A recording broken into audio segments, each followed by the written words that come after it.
to countries that need them by the end of this week. Well, I'd be interested to learn what those impediments are. Well, we've been talking about this for a while. I've sent you letters since But there's January. no impediment on our end to There distributing are that. impediments. There I'm are others. speaking Part of directly it, to the Sudan source. is a war zone. Secretary, I'm That's an reclaiming my impediment. time. This exists other as a impediments. problem, and you have not acted. That's false. And maybe it's the case that you have too many jobs. Because I know it's the case. It must be a lot to be the National Security Advisor, the National Archivist, the head of USAID. That's a lot. I understand a lot of footballs. You a football player, that's a lot of balls to catch. But A heated and deeply emotional confrontation unfolded on Capitol Hill today, putting the human cost of foreign aid delays squarely in the spotlight. What began as a technical discussion about humanitarian assistance quickly escalated into a clash over responsibility, priorities, and the lives of starving children around the world. If you rely on clear, in-depth reporting that explains not just what happened, but why it matters, make sure to subscribe so you stay informed. Gabe Amo. Thank you, Mr. Chairman. Secretary Rubio, do you know what this is? I'm sorry, my Lasix is not as good as That's it used all to right. be. I'll explain. This is a ready-to-use therapeutic food, also known as a RUF. It's produced in the United States by Nutrition in Rhode Island and Nutrition in Georgia from American-grown farm products. A single box that I have right here of this miracle product can save a child from dying of severe acute malnutrition in only 6 to 10 weeks. Now, since January, you have promised over and over again that foreign aid freezes will not include life-saving assistance. RUF save the lives of children who are starving around the world. Do you agree that this product is life-saving aid? It can be, yes. Well, Secretary Rubio, the World Food Program estimates that 8,000 children die from hunger every day. Until last Friday, over 123,000 RUF boxes were purchased for Sudan, but were sitting in Rhode Island in a warehouse because of State Department delays. So my question for you is, are you doing everything you can to keep starving children from dying? There was no State Department delays to that being deployed. There may have been other delays, but it wasn't State Department. There were State Department delays. And it is clear that you have not done everything you can do to keep these kids from starving, because there are another 185,000 boxes of RUFs that the U.S. government and taxpayers have already paid for sitting in that same warehouse, all because the State Department doesn't have a plan, doesn't have its stuff together to get this rolling. So I can think of several countries where this aid is desperately needed, where these boxes of RUFs could save hundreds of thousands of children's lives. And these delays have real consequences, not just for starving children, but also jobs at home. I talked to the CEO of Adija, who said they had to lay off 10% of their team due to the lack of payments from the U.S. government and a lack of clarity in March. So Secretary Rubio, will you commit to making decisions needed to move the remaining 185,000 boxes of RUFs to countries that need them by the end of this week? Well, I'd be interested to learn what those impediments are. Well, we've been talking about this for a while. I've sent you letters since January. But there's no impediment on our end to distributing that. There are impediments. There are I'm others. speaking Part of directly it, to the Sudan source. is a war zone. Secretary, I'm that's an reclaiming my impediment. time. This exists other as a problem, and you have not acted. That's false. And maybe it's the case that you have too many jobs, because I know it's the case. It must be a lot to be the National Security Advisor, the National Archivist, or the head of USAID.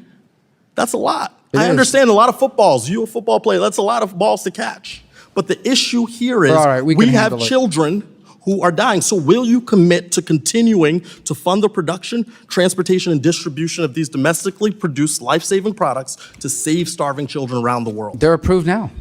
They are not moving. I just told you about 185,000 boxes in Rhode Island. I live there. And you need to figure out why they're not moving, because it isn't an impediment from us. Sir, you need to figure out. That's actually your job, sir. No, it's no impediment from the State Department. Well, Mr. There may be Secretary, a it logistical seems like you impediments that have will not nothing to make do a with us. commitment. Sir, it seems like you refuse to make a We commitment. do more of that than anybody in the world, and we're going to continue to do it. We're going to continue to do food aid. We're going to do more food aid than any country on the planet times 10. Well, that's a lot of talk. But I believe Those are numbers. Seeing is believing, and there those is are not to numbers. be seen. Those are numbers. Those are facts. We do more foreign aid. Well, I've got numbers. I've got 185,000 boxes that aren't moving. So, Yeah, but the State Department doesn't move I'm going to do you a little favor. We authorize them to Mr. move. Secretary, I'm reclaiming my time, sir. I'm going to do They're you a authorized favor. to move. Well, you ask questions you don't want anybody answer. I'm telling you, they're allowed to move. And I have a question for you, and you're compelled to answer.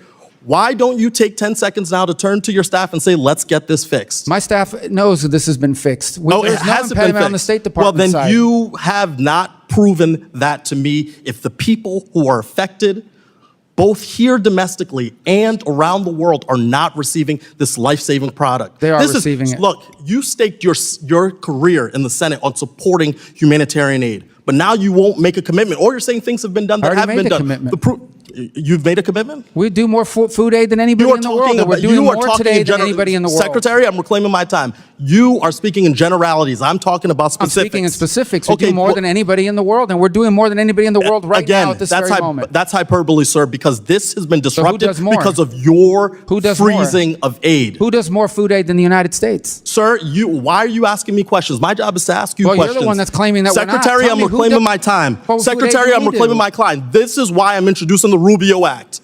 So you focus on the one job that the Senate gave you to serve as our Secretary of State because you are clearly distracted, okay? After the last few months, I understand why President Trump has such colorful nicknames for you. You're obedient. You're following the rules. You will do anything the president tells you to do without regard for the law, the Constitution, America's security, or standing as a leader in the world. Unlike you, I do not fear crossing Donald Trump. I refuse to give up on these children. I will be calling you once a week until you take action to fund RUF and actually prove that you're doing this job to make sure you know how many children have died on your watch. Will you pick up my call? No children are dying on our watch. Will you pick up my call, sir? Pick up your call? When I call you to check in on your progress. Our progress is already being made. We already do more than anybody in the world. No, but he's made some strong accusations here. We're doing more than anybody in the world. That food is being distributed now, and he knows that. Very good. Amo reminded Rubio that since January, the administration has repeatedly promised that foreign aid freezes would not apply to life-saving assistance. He asked directly whether Rubio agreed that this product saves lives.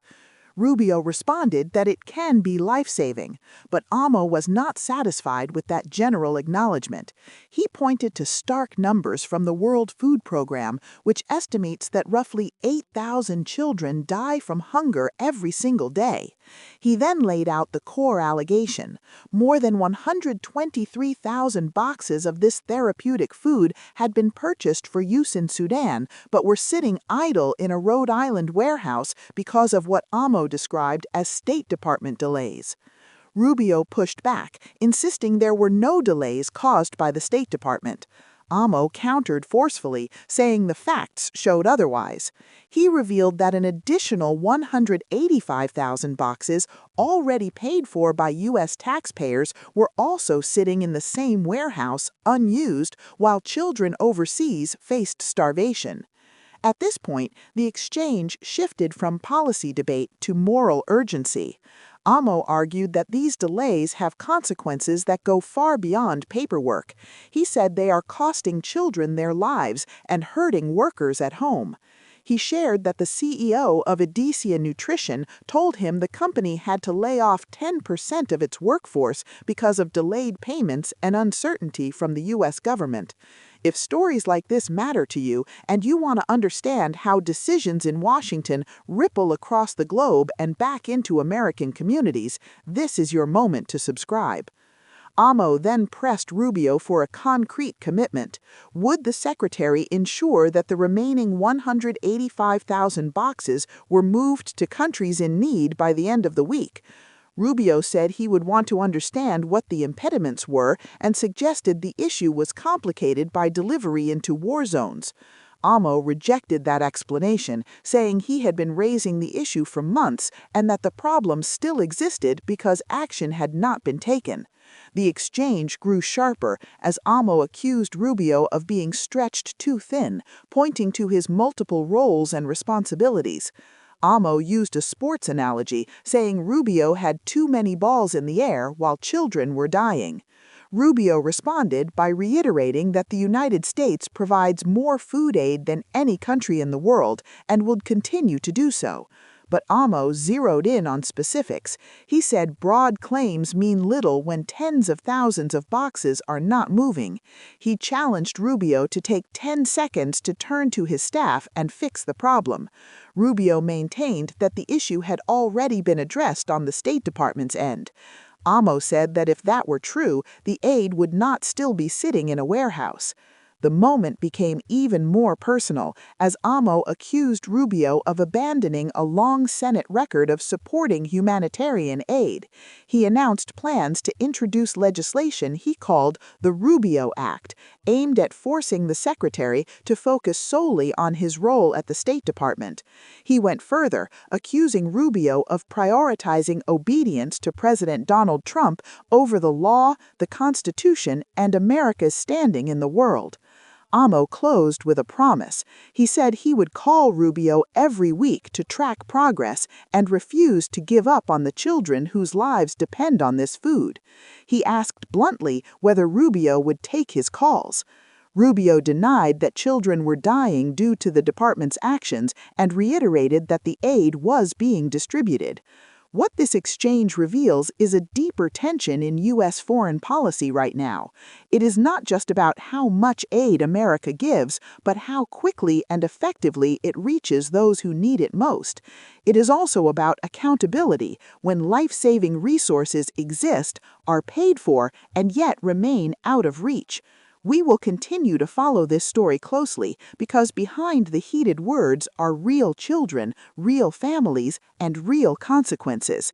If you want reporting that connects policy decisions to human lives and explains what comes next, be sure to subscribe and stay with us.